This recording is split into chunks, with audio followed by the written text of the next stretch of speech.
Hi friends, నమస్తే. Welcome to Varalakshmi Podarillu. అందరూ ఆరోగ్యంగా ఆనందంగా జీవించాలని మనస్ఫూర్తిగా కోరుకుంటున్నాను. ఈ రోజు డైలీ బ్లాగ్స్ లో జొన్న రొట్టె కాకరకాయ ఫ్రై. మధ్యాహ్నం నుంచి నేను ఒక ఫంక్షన్కి వెళ్తున్నానండి. అందుకోసానికే కర్రీస్ ఏం చేయడం చూడండి.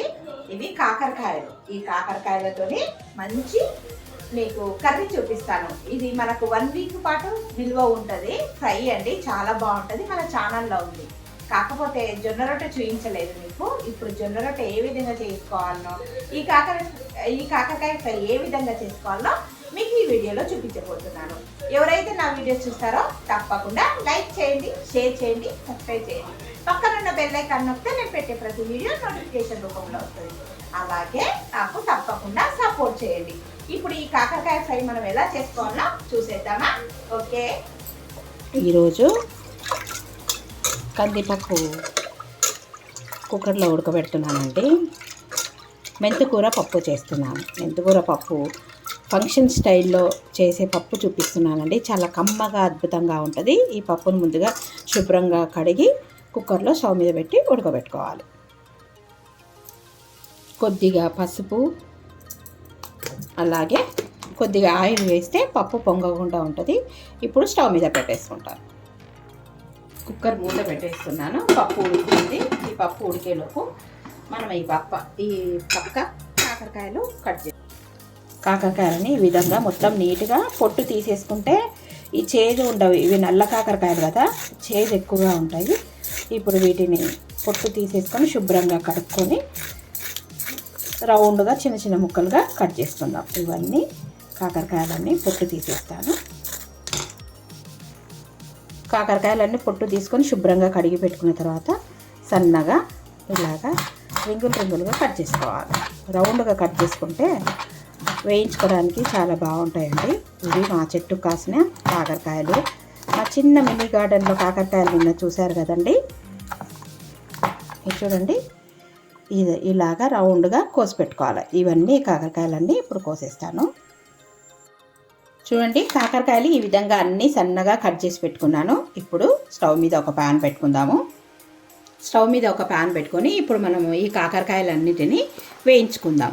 ఇది కొద్దిగా ఆయిల్ పోసానండి, ఎందుకంటే కాకరకాయలు మళ్ళీ ఈ ఆయిల్ పనికి రాదు కదా, చేదుగా ఉంటుంది.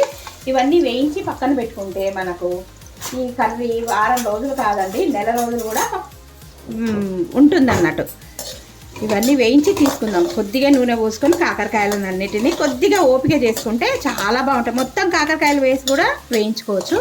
కాకపోతే కొన్ని వేగుతాయి, కొన్ని వేగవు కనుక ఇప్పుడు ఈ కాకరకాయలన్నిటినీ ఇలాగా వేయించుకుందాం. చూడండి, ఇప్పుడు నేను ఇవన్నీ వేయించి పక్కన పెట్టుకుంటాను. ఈ కాకరకాయలు వేగేలోపు మనము ఇది కాకరకాయ ఫ్రైలోకి కారం అండి రెడీ చేసుకొని వద్దాము. ఇవి ఎండు కొబ్బరి, సన్న కట్ చేసుకుని ఎండు కొబ్బరి, ఎల్లిపాయలు, ఉప్పు, కారం ఒక మిక్సీ జార్ తీసుకొని ఇవన్నీ మెత్తగా పొడి చేసుకొని వస్తాను.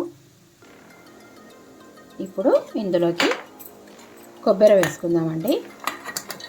కొబ్బరి, అలాగే ఉప్పు, ఉప్పు వేసుకుందాం.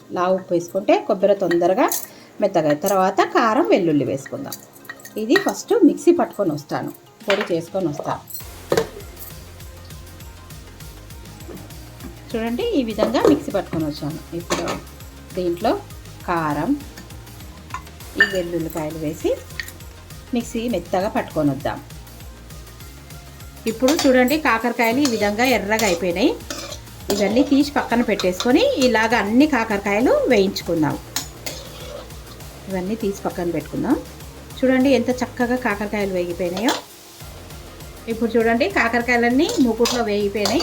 కొద్దిగా కరివేపాకు వేసుకొని చిటపటమన్నాక ఇప్పుడు వేయించుకున్న కాకరకాయలు, అలాగే మనం ఇంతకుముందు మిక్సీ పట్టుకున్నాం కదా, ఇది కొబ్బరి, వెల్లుల్లి, కారం ఇది వేసేసుకొని దించేసుకోవడమే. అంతే అండి, చాలా ఈజీ. ఈ కాకరకాయ వేపుడు ఎంత బాగుంటుందో తెలుసా. వారం రోజులు కాదు, నెల రోజులైనా నిల్వ ఉంటుంది. ఇలా చేసుకొని మనం ఎప్పుడన్నా ఎక్కడికైనా ప్రయాణాలకు వెళ్ళేటప్పుడు బయట కర్రీస్ తినబుద్ధి కాకుంటే ఒక ప్లాస్టిక్ కంటైనర్లో కానీ గాజు సీసాలో కానీ పెట్టుకొని పోతే మనకు బాగా పనిచేస్తుందండి.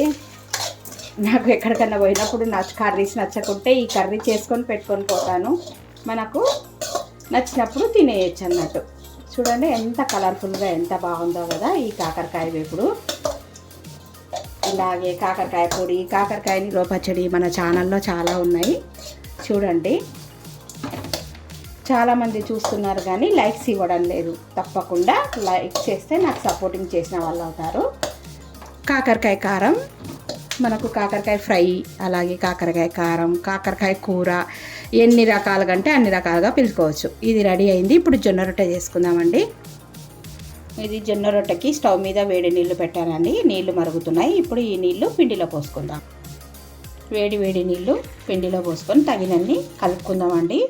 వేడి చేయి పెట్టకుండా ఒక గరిటెతోనే కలుపుకోండి.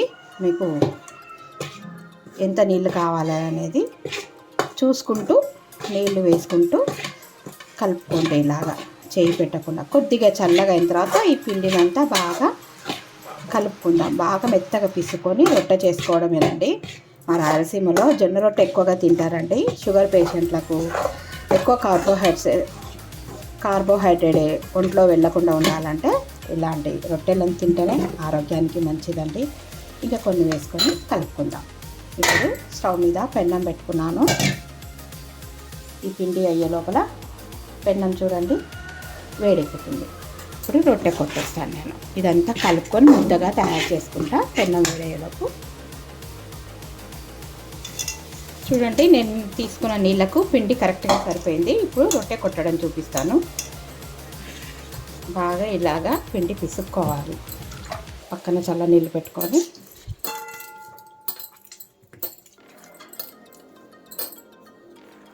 ఇప్పుడు ఇలాగా పిండి పిసుకున్న తర్వాత పొడి పిండిని ఇట్లా చల్లుకొని రొట్టె చేసుకోవాలి.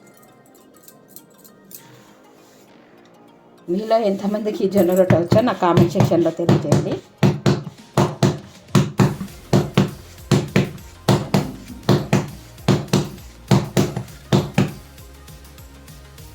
అంచులు చుట్టూ ఇలాగా విరిగిపోకుండా రొట్టెకు ఇలాగా అనుకోవాలి. అంచులన్నీ ఇలా కొద్దిగా కొట్టిన తర్వాత మళ్ళీ ఇలా కొట్టుకోవాలి. అడుగున మాత్రం రొట్టెని ఇలా జరుపుకుంటూ పిండి ఉండాలండి, లేకుంటే రొట్టె జరగదు. పీట మీదైనా కొట్టుకోవచ్చు. నాకు బండ మీదనే అలవాటు కనుక నేను ఇలాగే బండ మీద చేస్తాను.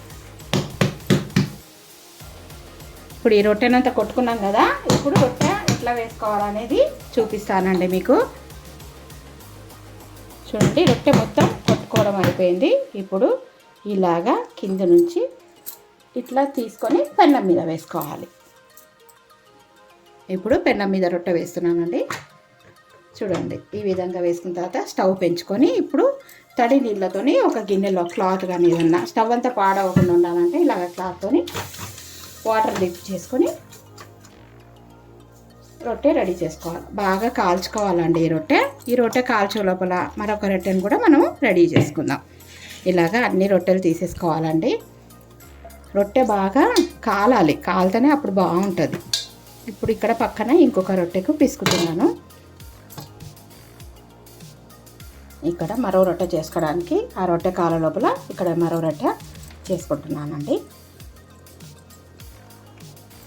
ఇలా వేసుకొని పిండిని అంతా ఇట్లా అనుకొని ఇలా కొట్టుకోవాలి. అంతే, చాలా ఈజీ అండి. ఇప్పుడు రొట్టె కాలింది, మనం తిప్పేసుకుందాం. వావ్, చూడండి రొట్టె రెండు వైపులా బాగా కాల్చుకోవాలి రొట్టెను. ఈ రొట్టెను కాలిన తర్వాత ఇప్పుడు మళ్ళీ చూపిస్తాను. రొట్టెని తిప్పేసుకుందాం ఇప్పుడు. వావ్, చూడండి రెండు పక్కల రొట్టె కాలింది. ఇలాగా బాగా ఒత్తుకుంటే రొట్టె చూడండి పొంగుతుంది. ఎక్కడ పచ్చిక లేకుండా రొట్టెను బాగా తిప్పుకుంటూ కాల్చుకోవాలి. ఇలాగ ఒత్తుకుంటూ చూడండి ఇక్కడ రొట్టె అంతా ఎట్లా పొంగుతుందో. మళ్ళీ ఈ విధంగా ఇట్లా మనకు జొన్న రొట్టె రెడీ అవుతుంది.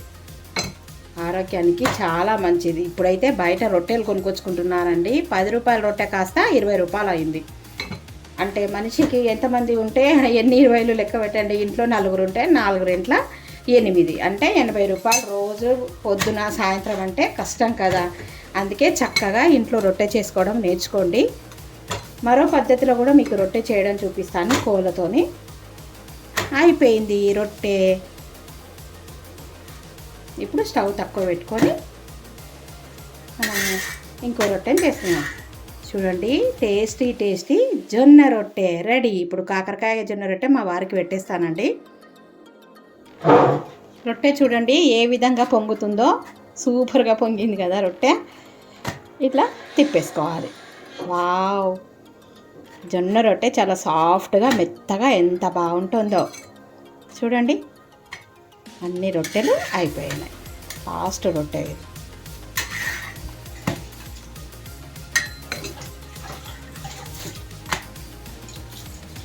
చక్కగా పొంగుతుంది రొట్టె.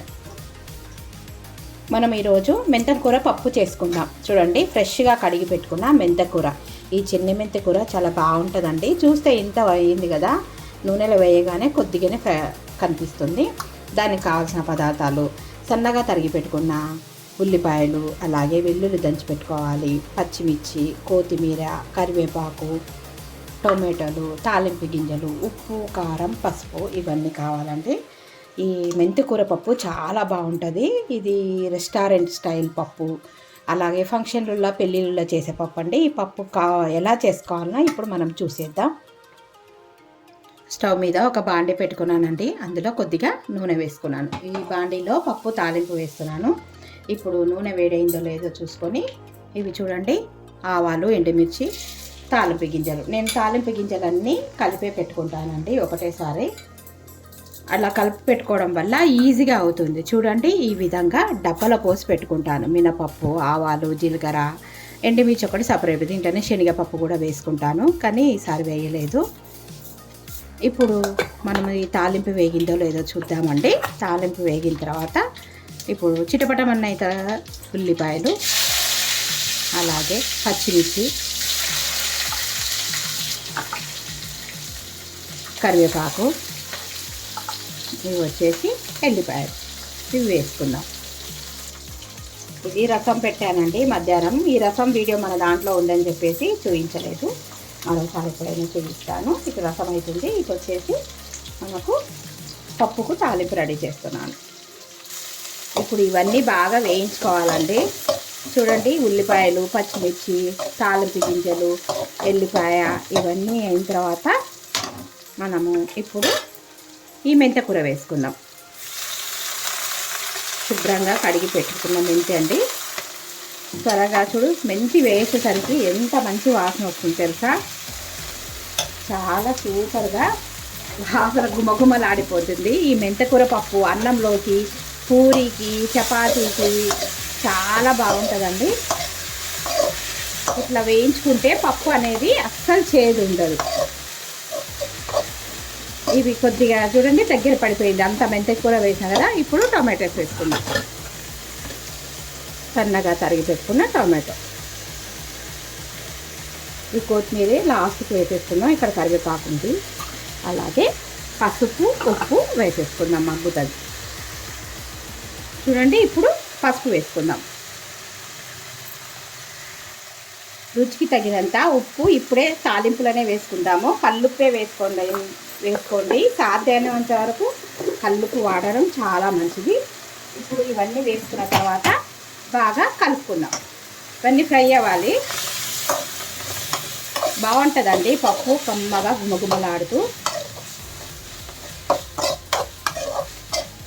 ఇదంతా మగ్గనిద్దాం. కొద్దిగా మూత పెట్టేసుకుంటే మనకు దీన్ని మూత పెట్టేసుకుందాం. ఇంతకుముందు నేను కందిపప్పు ఉడకబెట్టి పెట్టుకున్నాను కదండి. చూడండి, ఈ కందిపప్పు దాంట్లో వేసేస్తాను. ఇది మగ్గిన తర్వాత వేద్దాం. ఇక్కడ చూడండి, రసం మరిగిపోతుంది. ఇప్పుడు స్టవ్ ఆఫ్ చేసుకొని మూత పెట్టేసుకుందాం. రసం అయిపోయింది. స్టవ్ ఆఫ్ చేస్తున్నాను రసము. అలాగే రసం పైన మూత పెట్టేసుకుందాం. ఇప్పుడు చూడండి, టొమాటోలు ఇవన్నీ మగ్గిపోయినాయి కదా. కొంచెం కండ్ల ఉన్నంత చింతపండు వేసుకుందాం. బాగుంటుందండి ఇలాగా. ఇప్పుడు ఇవన్నీ కలిపేసుకుందాం. టమాటాలు ఇవన్నీ బాగా మగ్గిపోయిన తర్వాత చూడండి, మెంతికూర కూడా మగ్గిపోయింది. ఈ మెంతికూర ఇలాగా తాలింపులో కాకుండా పప్పులో కూడా ఉడికితే చాలా టేస్టీగా ఉంటుందండి. ఇప్పుడు పప్పు వేసుకుందామండి. ఉడకపెట్టుకున్న కందిపప్పు, కొద్దిగా నీళ్ళు వేసుకుందాం. ఈ కందిపప్పు అడుగుననేమో మెంతికూర, టమాటో, కందిపప్పు ఇలాగ పరిచేసుకొని సిమ్లో పెట్టేసుకొని ఇప్పుడు పైన వాటర్ పోసుకొని మూత పెట్టుకుంటే పప్పు రెడీ. ఇప్పుడు వాటర్ పోసుకుందాం. చూడండి, ఈ విధంగా పప్పు పైన వాటర్ పోసుకుంటే పప్పు మగ్గిపోతుంది. అడుగునున్న చింతపండు, టొమాటోస్, మెంతం కూర ఇవన్నీ మగ్గిపోతాయి. ఇప్పుడు మూత పెట్టేసుకుందాం. ఇప్పుడు పప్పు ఉడికిందేమో చూద్దామండి.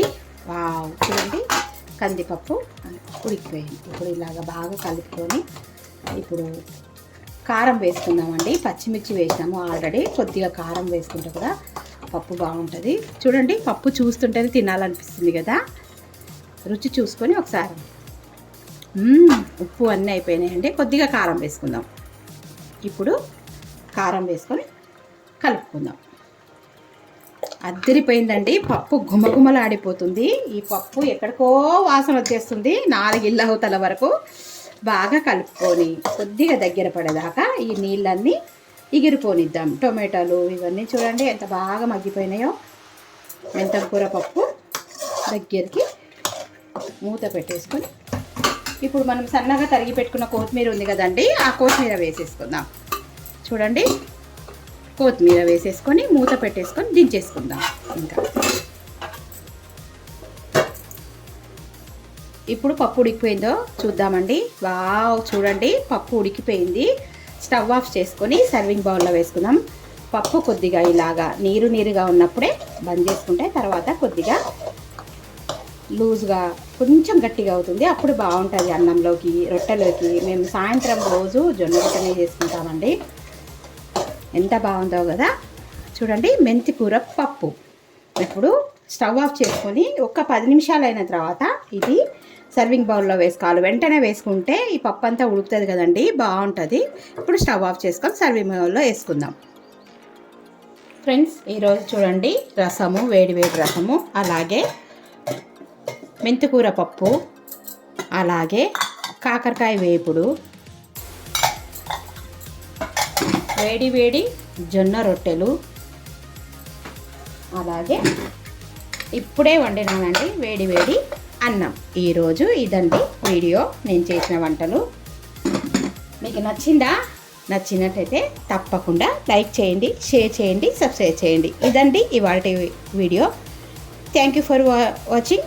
Thank you for your time. తప్పకుండా ఛానల్కి సబ్స్క్రైబ్ చేసుకోండి, అలాగే కామెంట్ పెట్టండి. బాయ్ అండి. మరో మంచి వీడియోతోనే మీ ముందుంటాను.